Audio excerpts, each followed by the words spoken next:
ಈ ಯುದ್ಧದ ಎಫೆಕ್ಟ್ನಿಂದಾಗಿ commercial cylinder ಕೊರತೆ ಭಾರಿ ಆಗ್ತಾ ಇದೆ. ಡೇ ಒನ್ನಿಂದನೂ ಇದೆ. ಆ್ಯಕ್ಚುಲಿ ಮೊದಲು ಶುರುವಾಗಿದ್ದೇ ಕಮರ್ಷಿಯಲ್ ಸಿಲಿಂಡರ್ ಪ್ರಾಬ್ಲಮ್, ಆಮೇಲೆ ಆಟೋ ಗ್ಯಾಸ್. ಭಾನುವಾರದ ಸ್ಪೆಷಲ್ ಬಾಡೂಟಕ್ಕಂತೂ ಇದು ಭಾರಿ ಎಫೆಕ್ಟ್ ಆಗಿದೆ. ಯಾಕೆಂದರೆ ಬೆಂಗಳೂರಿನಲ್ಲಿ ನಾನ್ ವೆಜ್ ಹೋಟೆಲ್ಗಳಲ್ಲಿ ಈ ಮೆನುಗಳನ್ನು ಕಡಿತ ಮಾಡಲಾಗಿದೆ. ಮೊದಲಂಗೆ ಸಿಗ್ತಾನೇ ಇಲ್ಲ. ಅವ್ರು ಏನು ತಯಾರು ಮಾಡಿರ್ತಾರೆ ಅದನ್ನು ಹೋಗಿ ತಿನ್ಕೊಂಬರ್ಬೇಕು. ಹೊರಗಡೆ ಅಡುಗೆ ಮಾಡಿ ಹೋಟೆಲಿಗೆ ತಂದು, ಅಂದರೆ ಸೌದೆ ಒಲೆಯಲ್ಲಿ ಹೊರಗಡೆ ಅಡುಗೆ ಮಾಡಿ ಹೋಟೆಲಿಗೆ ತಂದು ಅದನ್ನು ಗ್ರಾಹಕ ಕೊಡ್ತಕ್ಕಂಥ ಸಿಸ್ಟಮ್ ಕೂಡ ಕೆಲವು ಹೋಟೆಲ್ಗಳಲ್ಲಿದೆ.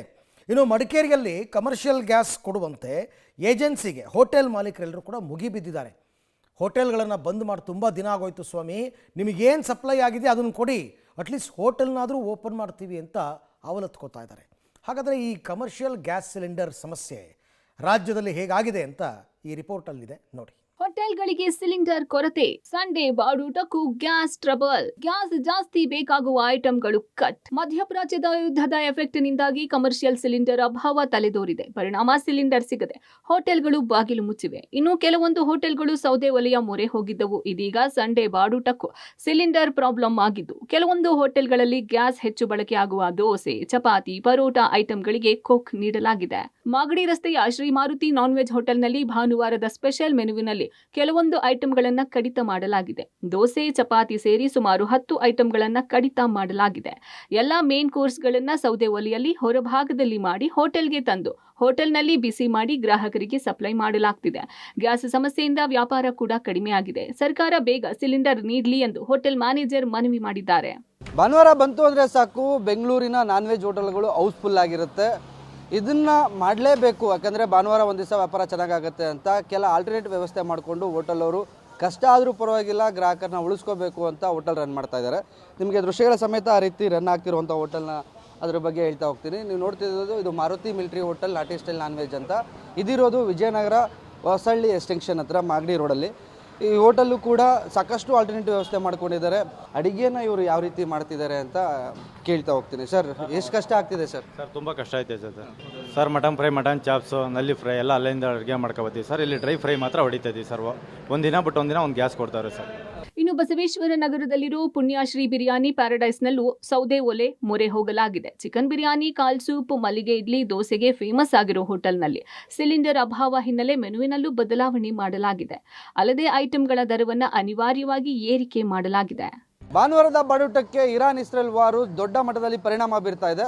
ಅದು ಪರಿಣಾಮ ಬಿದ್ದರೂ ಪರವಾಗಿಲ್ಲ, ನಾವು ಬೇರೆ ರೀತಿಯಲ್ಲಿ ಅಡುಗೆ ಮಾಡ್ತೀವಿ ಅಂತ ಇಲ್ಲಿನ ಹೋಟೆಲ್ ಮಾಲೀಕರು ಬೇರೆ ವ್ಯವಸ್ಥೆ ಮಾಡ್ಕೊಂಡಿದ್ದಾರೆ. ದೃಶ್ಯಗಳ ಸಮೇತ ಅದರ ಬಗ್ಗೆ ತೋರಿಸ್ತಾ ಹೋಗ್ತೀನಿ. ನೀವು ನೋಡ್ಬೋದು, ಇದು ಬಸವೇಶ್ವರ ನಗರದಲ್ಲಿರುವ ಶ್ರೀ ಪುಣ್ಯಶ್ರೀ ಬಿರಿಯಾನಿ ಪ್ಯಾರಡೈಸ್ ಅಂತ ಹೋಟೆಲ್ನ ಹೊರಭಾಗದ ದೃಶ್ಯಗಳು. ಹೊರಭಾಗದಲ್ಲೇ ಈ ರೀತಿಯ ಬ್ಲೋ ಆಗುವಂತಹ ಸೌದೆ ಒಲೆಯನ್ನು ಸರಿಸುಮಾರು 35-40 ಸಾವಿರ ಕೊಟ್ಟು ರೆಡಿ ಮಾಡಿಸಿ ಇವರು ಎಲ್ಲ ಐಟಮ್ಸ್ಗಳನ್ನು ಇಲ್ಲೇ ಮಾಡ್ತಿದ್ದಾರೆ. ದೋಸೆ ಒಂದು ಹೊರತುಪಡಿಸಿ ಈಗಾಗಲೇ ಬೆಳಗ್ಗೆನೇ ಕಾಲು ಸೂಪು, ಇಡ್ಲಿ, ದೋಸೆ ಮತ್ತು ಬಿರಿಯಾನಿನ ರೆಡಿ ಮಾಡಿ ಅದನ್ನು ಬಲ್ಕಾಗಿ ರೆಡಿ ಮಾಡಿ ಇಟ್ಟಿದ್ದಾರೆ. ಈಗ ಇನ್ನೊಂದು ಪಾತ್ರೆಯಲ್ಲಿ ನಿಮಗೆ ಇಲ್ಲೇನು ರೆಡಿ ಕಾಣಿಸ್ತಿದೆ, ಇದು ಕೂಡ 2ನೇ ರೌಂಡ್ ಬಿರಿಯಾನಿ ರೆಡಿ ಮಾಡ್ತಿರುವಂಥದ್ದು. ಅದಕ್ಕೆ ಸಿದ್ಧತೆಗಳನ್ನ ಮಾಡ್ಕೋತಿದ್ದಾರೆ. ಬಿರಿಯಾನಿ ಕೂಡ ತಯಾರಾಗ್ತಿದೆ, ಹೊರಭಾಗದಲ್ಲೇ ರೆಡಿ ಮಾಡ್ತಿರುವಂಥದ್ದು. ಸೌದೆಗಳನ್ನು ನೋಡಿ ಇಳಿಸಿದ್ವಿ, ಸೌದೆಗಳಲ್ಲಿ ಮಾಡ್ತಾ ಇದ್ದೀವಿ. ದೋಸೆಗೆ ಮಾತ್ರ ಆಲ್ಟರ್ನೇಟ್ ಒಂದು ಗ್ಯಾಸ್ ಇದೆ, ದೋಸೆ ಹಾಕ್ತಾ ಇದ್ದೀವಿ. ಇನ್ನೂ ಒಂದು ಗ್ಯಾಸು ಬಂದಿಲ್ಲ ನಮ್ಮ ಹೋಟ್ಲಿಗೆ, ಎಲ್ಲ 90% ಸೌದೆ ಒಲೆ. ಹೋಟೆಲ್ ರೀಓಪನ್ಗೆ ಮುಂದಾದ ಮಾಲೀಕರು. ಗ್ಯಾಸ್ ಏಜೆನ್ಸಿಗಳಲ್ಲಿ ಹೋಟೆಲ್ ಮಾಲೀಕರ ಜಮಾವಣೆ. ಯುದ್ಧದ ಎಫೆಕ್ಟ್ನಿಂದಾಗಿ ರಾಜ್ಯದ ಹಲವೆಡೆಗಳಲ್ಲಿ ಗ್ಯಾಸ್ ಸಿಲಿಂಡರ್ ಅಭಾವ ಉಂಟಾಗಿ ಹಲವಾರು ಹೋಟೆಲ್ಗಳನ್ನು ಬಂದ್ ಮಾಡಲಾಗಿದೆ.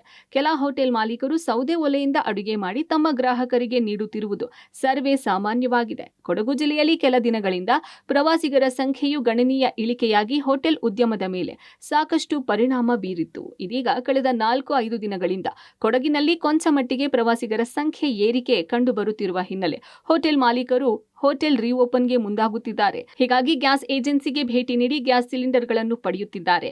ಮಂಜನನಗರಿ ಮಡಿಕೇರಿಯ ಟೋಟಲ್ ಗ್ಯಾಸ್ ಬಳಿ ಕೂಡ ಪಬ್ಲಿಕ್ ಟಿವಿ ಇದೆ. ಈಗ ಹೋಟೆಲ್ ಉದ್ಯಮದವರು ಇರ್ಬೋದು ಮತ್ತು ರೆಸಾರ್ಟ್ ಮಾಲೀಕರು ಇರ್ಬೋದು, ಇದೀಗ ಆ ಟೋಟಲ್ ಗ್ಯಾಸ್ಗೆ ಮುಗಿ ಬೀಳ್ತಾ ಇರ್ತಕ್ಕಂಥ ದೃಶ್ಯಾವಳಿಗಳನ್ನು ಕೂಡ ನೀವು ಇಲ್ಲಿ ನೋಡ್ತಾ ಇದ್ದೀರಿ.